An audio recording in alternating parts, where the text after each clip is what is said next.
जरा ये वीडियो देखिएगा। किसी ने जनाब क्लिप काटा कि इंजीनियर साहब कह रहे हैं ईरान घुटने टेक दे और फौरन से पहले डील कर ले। ये बात जाके मैंने कोई 50 मिनट पूरी तमहीद बना के मुकदमा खड़ा करके एंड पे कहा कि फिल वक्त जंग रुकवाने के लिए अगर डील ऑफर होती है तो ईरान डील कबूल करे। कहते हैं देखें ईरान को ये बुज़दिल बना रहा है। अस्सलाम वालेकुम, मैं हूं कैसर अहमद राजा। उम्मीद है आपकी तबीयत बिल्कुल ठीक होगी। 50 मिनट के बाद ये मैंने पूरा मुकदमा खड़ा करके बात कही है कि फिलहाल अगर जंग रुकती है तो ईरान को ये डील कर लेनी चाहिए। तो जनाब वो वीडियो भी आपकी ही है ना, वो सुन लेते हैं एक दफा। आपको याद होगा मैंने कई हफ्ते पहले एक वीडियो रिकॉर्ड करवाई थी जब ये इंडिया पाकिस्तान की वार का सिलसिला चल रहा था। उस वक्त भी मैंने ये बात की थी कि इस वक्त जो प्रेजेंट सिचुएशन चल रही है उसमें ईरान को अमेरिका की बात मान लेनी चाहिए और डील कर लेनी चाहिए। अगर आप डील नहीं करेंगे तो आप उनका मुकाबला नहीं कर सकते। इसमें से कहीं से भी आपको लगा कि यह शख्स कह रहा हो कि इस वक्त जंग रुकवाने के लिए ईरान को अमेरिका की बात मान लेनी चाहिए और डील कर लेनी चाहिए? ये तो सारे ही कह रहे थे जंग रुकनी चाहिए। ये तो इन साहब ने भी कह दिया कि जंग वाकई इस वक्त रोक देनी चाहिए, इसमें तो कोई शक नहीं है। लेकिन अमेरिका जो तासुर है कि अमेरिका किसी डील का कह रहा है, ईरान कह रहा है कि मेरी डील नहीं करनी है और इस वजह से जंग हो गई है। तो इंजीनियर साहब हमारे आए हैं, एक्सपर्ट हैं इंटरनेशनल रिलेशंस के, वो आके ईरान को मशवरा दे रहे हैं कि ईरान तुम डील कर ही लो। हालांकि किसी स्टेज पे ये बात नहीं कही कि तुम जंग रुकवाने के लिए डील कर लो। वो ये आदमी कह रहा है कि अमेरिका की बात मान ले, क्योंकि ही डिडंट अंडरस्टैंड। उस आदमी को इस चीज़ का पता नहीं था कि डील तो पहले ही हो रही थी नेगोशिएशंस तो पहले ही चल रही थी। उसने सिर्फ इस अमेरिकन नैरेटिव को पैडल किया जिसका जवाब ट्रंप के पास भी नहीं है। इवन ट्रंप भी ये बात कहता था कि ईरान को मुज़ाकरात के टेबल पे आना चाहिए, डील करनी चाहिए, वरना हम उसका बड़ा नुकसान कर देंगे, ये कर देंगे, वो कर देंगे। लोग उस वक्त भी पूछते थे कौन सा टेबल? टेबल पे तो वो बैठा हुआ था। आपने उनका जो चीफ नेगोशिएटर है उसको शहीद कर दिया, उनकी टॉप मिलिट्री लीडरशिप आपने शहीद कर दी। वो तो बैठा हुआ था, तो ट्रंप के पास भी जवाब नहीं था, वो भी आए बाएं शाएं करता था। और इंजीनियर साहब चूंकि इनकी अपनी कोई ज़ाती अकल तो ये इस्तेमाल करते नहीं है, जो नैरेटिव आता है नेतन्याहू की तरफ से, ट्रंप की तरफ से, इन्होंने भी उसको पैरट करना शुरू कर दिया, पैडल करना शुरू कर दिया कि ईरान को मैं समझता हूँ कि जंग रुकवाने के लिए डील पे आना चाहिए। ये ट्रंप कह रहा था, लेकिन वो बेवकूफ़ था, अक्लमंद इंजीनियर साहब भी नहीं है।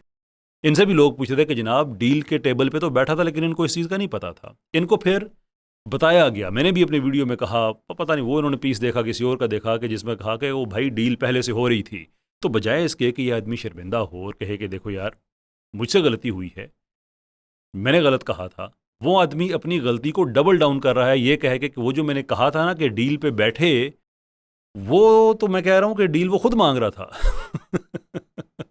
अगर वो डील खुद मांग रहा था तो फिर डील पे बैठे कौन सा, कहां चली जाती है खैर पहले आप वो हिस्सा सुने फिर आगे बात करते हैं। और भाई ये डील ईरान खुद मांग रहा है, वो मैं आज आगे पॉइंट्स में डिस्कस करूंगा। शुरू से ईरान का तो मौकिफ है कि हमने ये डील लेनी है। ओ ये डील तो ईरान खुद मांग रहा था। यही बात आगे पीछे से आपको पता चली है, जिस पे शर्म करने की बजाय आपने शुरू कर दिया कि डील तो ईरान। भाई ये ईरान अगर डील मांग रहा था तो फिर आप मुझे बताइए कि आप ईरान को कहाँ बिठाने की कोशिश कर रहे थे? डील तो ऑलरेडी हो रही थी। लेकिन चूंकि इस आदमी ने एक तय किया हुआ है कि इसने उम्मत मुसलमा के अंदर से रीढ़ की हड्डी निकालनी है, आरसीएम लगे हुए हैं अपने मिशन पे, इसलिए यहाँ पे भी ये साहब आपसे झूठ बोल रहे हैं। ये झूठ है कि ईरान इस डील को मांग रहा था, क्योंकि 2018 में ट्रंप ने जब ये डील सबोताज की थी, उसके बाद 2021 में जब बाइडन ने ईरान से कहा कि हम आपसे डील करना चाहते हैं, तो ईरान ने आगे से कहा कोई डील शील नहीं करना चाहते हम, जाओ दौड़ जाओ इथों, कोई डील नहीं है। उसके बाद शटल डिप्लोमेसी स्टार्ट हुई। शटल डिप्लोमेसी के मुज़ाकरात की मेज़ पे तो ईरान को लेके आ गए जब इसके अंदर यूरोप शामिल हुआ, रशिया शामिल हुआ, चाइना शामिल हुआ।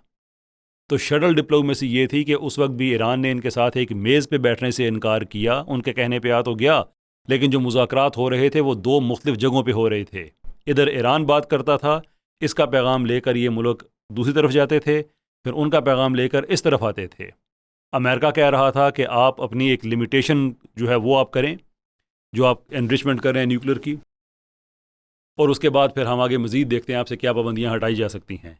ईरान ने कहा था कि नहीं, हम कोई लिमिटेशन नहीं कर रहे हैं, आप पहले ये पाबंदियाँ हमसे ख़त्म करें, आप नाइंसाफ़ी कर रहे हैं, बदमाशी कर रहे हैं, आपके पास कोई हक़ नहीं, आप कोई ग्लोबल पुलिस नहीं है जिस पर मर्ज़ी पाबंदी लगा दें, हम कोई आपके मज़ारे नहीं हैं। इसके जवाब में ईरान ने जब ईरान ने ये बातें कही तो अमेरिका ने उसके बाद फिर अपना गुडविल जेस्चर देने के लिए कहा कि ठीक है, हम आपको बराबरी की बेस पे ट्रीट करते हैं, प्रिजनर एक्सचेंज करते हैं, 5 प्रिजनर आप हमारे छोड़ें, 5 हम आपके छोड़ते हैं। ये डील हुई और उसके बाद फिर अमेरिका ने $6 अरब, $6 बिलियन जो ईरान का जो उसका तेल का पैसा अपना पड़ा हुआ था फार ईस्ट में, उसके बैंकों में, वहाँ पे फ्रीज़ हुआ था, वो अनफ्रीज़ हुआ। उसके बाद वो पैसा ईरान को मिला।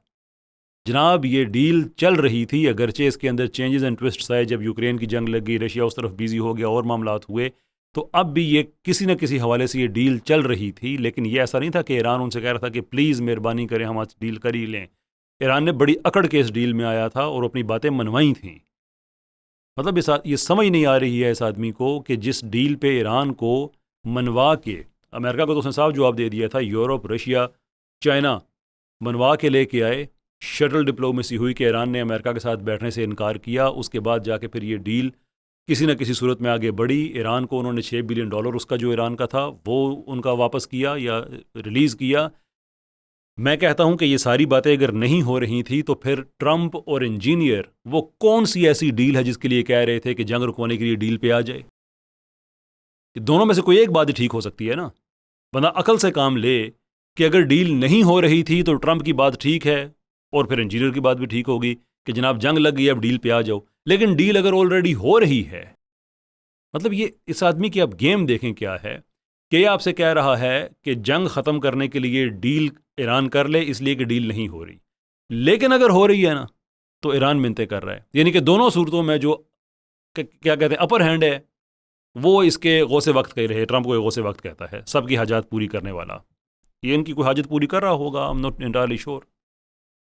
कि दोनों सूरतों में जो सहूनी हैं या जो सहूनियत नवाज हैं उन्हीं का ही पलड़ा भारी रहे।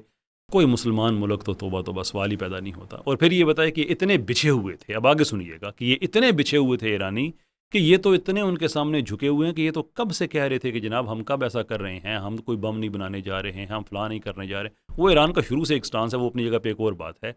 लेकिन क्या वेस्ट को खुश करने के लिए या उनके आगे बिछे के लिए जो उसने नैरेटिव दी, पहले वो सुने फिर मैं आपको मजीद बात बताता हूँ कि इसमें झूठ क्या क्या है। 2003 में खामनाई साहब ने यह फतवा दिया था कि एटम बम बनाना हराम है क्योंकि इसमें सिविलियन मरते हैं। ये मैंने गन पॉइंट पे मुफ्ती आजम ईरान को, जो पूरी दुनिया में इस वक्त 2 बड़े मर्जे जो हैं आयतुल्लाह सिस्तानी और खामनाई साहब, उनमें से एक है, मैंने गन पॉइंट पे कहा था कि आप ये फतवा दें। नहीं, बिल्कुल आपने गन पॉइंट पे उनसे नहीं कहा था कि वो फतवा दें। इनफैक्ट किसी ने भी उनको गन पॉइंट पे नहीं कहा था कि वो फतवा दें, क्योंकि ये फतवा उन्होंने कभी दिया नहीं है। साफ झूठ है ये, लाइक टोटल लाई। इस आदमी का दिमाग देखें, इसे कोई सेल्फ रिस्पेक्ट की नहीं है कि कल लोग मेरी बात सुनेंगे, मैं कोई वेरीफाई कर लूँ, थोड़ा सा पढ़ लूँ, मैं देख लूँ कि बात हुई क्या है।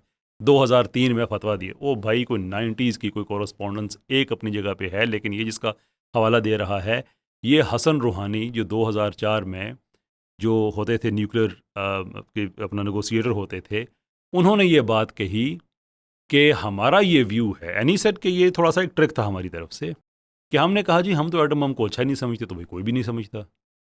पाकिस्तान भी अच्छा तो नहीं समझता इसको, इंडिया भी अच्छा तो नहीं समझता, इसीलिए इसको डिटेरेंट कहा जाता है। इसको बदमाशी का औजार नहीं कहा जाता, बदमाशी का टूल नहीं कहते, इसे कहते हैं कि हिफाजत का टूल है, महंगा है, बड़ा ख़र्चा आता है। जो बात खामनाई साहब ने कही थी वो ये थी कि हम ये कहते हैं कि हमारी जो ये नेशन है, जो कौम है, यही एक न्यूक्लियर पावर है। जो हमारे नौजवान हैं, जो हमारे लोग हैं, यही एक न्यूक्लियर पावर है। उसके अलावा न्यूक्लियर पावर आप रखेंगे वो महंगा है, मुश्किल है मेंटेन करना, ये वो वगैरह वगैरह सारी बातें। लेकिन इसमें एक बड़ा अहम लफ्ज़ है, लफ्ज़ बॉम्ब बनाने के हवाले से नहीं है, यूज़ करने के हवाले से है किसी स्टेज पे। और इसकी जो बाद में इस जुमले की जो इंटरप्रिटेशन की गई है, इवन ईरानियन जो हुकाम है उन्होंने कही कि अगर कोई बात हमारी तरफ से ऐसी कही भी गई है तो वो एटम बम को यूज़ करने के हवाले से है कि हम उसको ठीक नहीं समझते। जहाँ तक बनाने का ताल्लुक है कोई ऐसा फतवा नहीं है। लेकिन ऐसी बेशर्मी से ये आदमी झूठ बोलता है, ऐसी बेशर्मी से झूठ बोलता है। आप अंदाज़ा करें ये रिलीजन के नाम पे, जिस पे मैं आमतौर पे बात नहीं करता, कि जो आपको कुरान और हदीस की जो बातें बताता होगा उसमें से क्या क्या छोड़ी होंगी। वैसे मैं कहूँगा कि आप अगर ये चीज़ें देखना चाहते हैं तो मौलाना इमरान सफदर साहब हैं, मुफ्ती राशिद साहब हैं, उनको आप देखें। आपको अंदाज़ा हो जाएगा कि किस लेवल पे ये आदमी जाके ये दजल से काम ले सकता है। फतवा अब ये क्या क्या रहा है कि वो तो फतवे दे दे के मिन्नतें कर रहे हैं कि भाई हमारा कोई इरादा नहीं है, मेहरबानी करो, ये कर दो, वो कर दो। इंजीनियर, इसी पे शर्म कर लो, फतवा दिखा दो जिस पे उन्होंने लिखा हुआ हो, लिख के दिया हो। कभी फतवा तो लिख के दिया जाता है ना कि एटम बम बनाना हराम है। What a joke we have, what a joke we have. अच्छा, यहाँ पे मैं एक चीज़ में ज़रूर मैं कहना चाहूँगा कि ये बहुत ज़्यादा चीज़ें जो है ना ईरान स्पेसिफिक होती जा रही हैं। हालांकि इंजीनियर के नज़दीक मामला ईरान का नहीं, यहाँ पे कोई भी इस्लामी मुल्क और होता तो इसने यही जो टिपिकल जो रैंड कॉरपोरेशन का नैरेटिव है, इसने वही पैडल करना था। गज़ा के मामले में जो इसने वही किया, गज़ा वाली बातें आप सबको याद होनी चाहिए कि वहाँ से लोग निकल जाएँ, यानी कि मस्जिद अक़सा सब उनके हवाले करके हम वहाँ से आ जाएँ। ये बात ज़हन में रखें, ये इसका नैरेटिव है। आयरन डोम के बारे में जो ये बातें करता रहा है वो इसका नैरेटिव है, सबको पता है। और इस वीडियो में भी इसने इतने झूठ बोले हैं, मैं देखता हूँ अगर मुझे मौका मिलता है मैं इसकी आयरन डोम वाली भी एक दफ़ा बनाऊंगा कि मैं तो ये कह रहा हूँ कि सारे मुसलमान, हालांकि कोई नहीं कह रहा कि सारे मुसलमान मुल्क बनाए, उनकी तारीफ़ें किए जा रहा था कि ईरान के दावे धरे के धरे रह गए, ईरान ने उनका बेड़ा गर्क करके रख दिया। जितना उसको इंटरसेप्ट किए कि मिज़ाइल, इसके बावजूद उसने जो नुकसान किया है इसराइल का, ये अनप्रेसिडेंटेड है। इसराइल की गलियों में लोग धाड़े मार के रो रहे हैं कि हमारे साथ क्या हो गया। सारी बातें वो अपनी जगह पे हैं, लेकिन इसका मसला ये नहीं है कि ईरान, इसका ये अफ़गानिस्तान ने किया होता, पाकिस्तान ने किया होता, ये इसका खैर पाकिस्तान के मामले में तो इसको पता नहीं किसने पीछे से चाबी दी इन साहब को, ठीक हो गए कि जो कह रहे थे कि जर्नैलों से कहेंगे तुम्हें टैक्स दे दिया है, अब हमसे ना कुछ कहना। बाद में कह रहे थे कि जान हथेली पे है। तैयार हैं। पाकिस्तान शायद एक्सेप्शन है, बाकी कोई भी मुल्क होता तो इसने वही नैरेटिव पैडल करना था। ईरान के हवाले से भी शदीद तनकीद अपनी जगह पे पाई जाती है। एक कैंप ये कह रहा है कि ईरान ने जो सुलह की है, जो सीज़ फायर किया, सुलह तो नहीं, वो जो सीज़ फायर किया है इसमें गज़ा का नाम तक नहीं है, तो ईरान ने बहुत ज़्यादती की है। एक कैंप ये भी कह रहा है कि अगर तो मिलिटरीली बाकी इस्लामी मुल्क ईरान के साथ खड़े होते तो ईरान भी आज उनकी आंखों में आंखें डाल के कह सकता कि अब गज़ा का सीज़ फायर ही हमारा सीज़ फायर है। लेकिन लड़ाई ईरान अकेला लड़े और सीज़ फायर में वो कहे कि गज़ा, और फिर भी पता है कि अगर ये जंग ना रुके तो किसी मुसलमान मुल्क ने उसके साथ खड़ा नहीं होना, तो जाहिर सी बात है कि अपनी जगह पे ये भी एक दलील है। तो मैं इस मामले में अगर ईरान से मैं कोई मेरी ऐसी हमदर्दी नहीं है कि मैं, अगर उन्होंने ये गज़ा वाला मामला जो बीच में नहीं किया, but I am sympathetic towards Iran इस हवाले से कि मिलिटरीली उसकी मदद अगर नहीं की तो उसको ताना भी नहीं देना चाहिए। ये बात अपनी जगह पे मुसल्लम है, लेकिन मैं इसको ईरान स्पेसिफिक नहीं करना चाहता कि इंजीनियर ने ईरान के हवाले से बातें की हैं। वो तो इत्तफाक की बात है कि ईरान था। कोई भी इस्लामी मुल्क होता या जिसने गज़ा को नहीं बख्शा है वो किसी और मुल्क को बख्शेगा। आप अंदाज़ा करें कि ये कल्ट कितना ख़तरनाक इसने बनाया है। अगरचे अब इसके सुनने वाले कम होते जा रहे हैं सारी बातें हैं, लेकिन जो भी इसके मुतासरीन हैं इस आदमी के, वो कैसे हैं कि इसका एक स्टूडेंट वो आके मेरी स्ट्रीम में कह चुका है कि जनाब हुसैन बिन अली ने गलती की थी। ये भी ये कह चुका है कि हुसैन बिन अली का कोई हीरो वाली बात नहीं थी, उन पर तो जंग मुसल्लत की गई, वो तो फैमिली लेके गए हुए थे। ये कहिए वो भाई हीरो वाली बात ये नहीं थी। कोई बंदा कहता कि वो फैमिली लेके वहाँ पे गए हुए थे। हीरो वाली बात ये थी कि उन्होंने बैत नहीं की थी। करबला पहुंचने से पहले उनका काफिला जो है वो अरेस्ट होता है। 10 मुहर्रम तक उनके पास कितनी अपॉर्चुनिटी थी वो बैत कर लेते। किस कदर दजल से भरा हुआ आदमी है ये कि जनाब हुसैन बिन अली से भी ये उनको बता रहा है कि नहीं देखें जी, उम्मत ने ये बात समझी नहीं है। ये कुरान के गलत तर्जमे जब बता रहा होता है ना, उस वक्त भी ये 1400 साल में वाहिद आदमी होता है जिसने कुरान की आयत के वो तर्जमे किए हुए होते हैं। अगेन इमरान सफदर साहब, मौलाना साहब, उनके आप पेज पे जाएँ, आपको आइडिया हो जाएगा कि इसने कुरान के ऐसे ऐसे तर्जमे किए हुए हैं जो 1400 साल में किसी ने नहीं किए। इस मामले में भी इसका यही व्यू है कि जो 1400 साल से किसी को समझ नहीं आई ना, वो मुझे समझ आई है। और वो ये है कि इसमें हुसैन बिन अली की कोई जुर्रत बहादुरी वाली बात नहीं है। माअज़ल्लाह, वो तो उन पर जंग मुसल्लत कर ली गई। वो कौन सा जंग लड़ने गए हुए थे? वो भाई जंग लड़ने नहीं गए हुए थे, जंग को एवॉइड तो कर सकते थे। ऑल ही हैड टू से वाज के मैंने बैत की, ही डिडंट। ये जुर्रत थी, ये बहादुरी थी। तो तुम्हें क्या पता इन चीज़ों का? What the hell do you know of these things?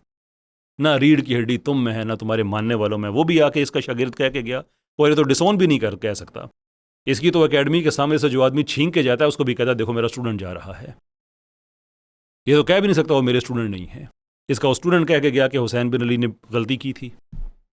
दूसरा इसका वही स्टूडेंट फिर दोबारा आके कहता है कि अगर मदीना पे भी सहूनी कब्जा कर ले तो छोड़ के चले जाओ वहाँ से। अब एक और आदमी से मेरी बात हो रही थी, उसने कहा, वो फ्रंट मैन वाली बात हो रही थी, तुम मौलवियों के फ्रंट मैन हो। मैंने कहा जी अगर उलमा का दिफा मतलब है, मैंने तो हर मसलक के मौलवी का किया हुआ दिफा उलमा का मैं करता हूँ। इसमें तो मुझे कहते हो कि तुम मौलवियों के फ्रंट मैन हो, तो मैं हूँ। लेकिन साथ मैंने कहा कि ब्लास्फीमर्स यानी कि नूपुर शर्मा, साथ मैंने कहा ये जो अपने क्या ये सेकुलर्स और बाकी जो लोग हैं इनका फ्रंटमैन बनने से बेहतर है। आगे से उसने कहा कि नहीं, ब्लास्फीमर्स और सेकुलर्स वगैरह उनका फ्रंटमैन बनना बेहतर है। अपनी स्क्रीन पे आप देख सकते हैं ट्वीट। इस कदर ये लोग ये कल्ट जो है, अगरचे श्रिंक हो रहा है, मैं 2-1 दिन में बताता हूँ कि इसको कितनी बड़ी तादाद में लोग छोड़ के जा रहे हैं, लेकिन जो उसके साथ हैं वो कितने मेंटली मैनिपुलेट हो चुके हैं। आप अंदाज़ा करें कि ये लोग यहाँ तक जा चुके हैं कि इसकी मोहब्बत में कहते हैं कि जो गुस्ताख हैं उनका फ्रंटमैन बन जाओ तो कोई बुरी बात नहीं है। ये जो नूपुर शर्मा का दिफा कर रहा था, नहीं उसकी नहीं, दो मुसलमान था उसकी गलती थी, हालांकि इसकी पॉडकास्ट में जाके मैंने बताया। खैर एनीवे, ये कुछ बातें थी ज़रूरी आपके सामने शेयर करनी। इंशाअल्लाह अज़ीज़ बात होती है आपसे अगले किसी वीडियो में।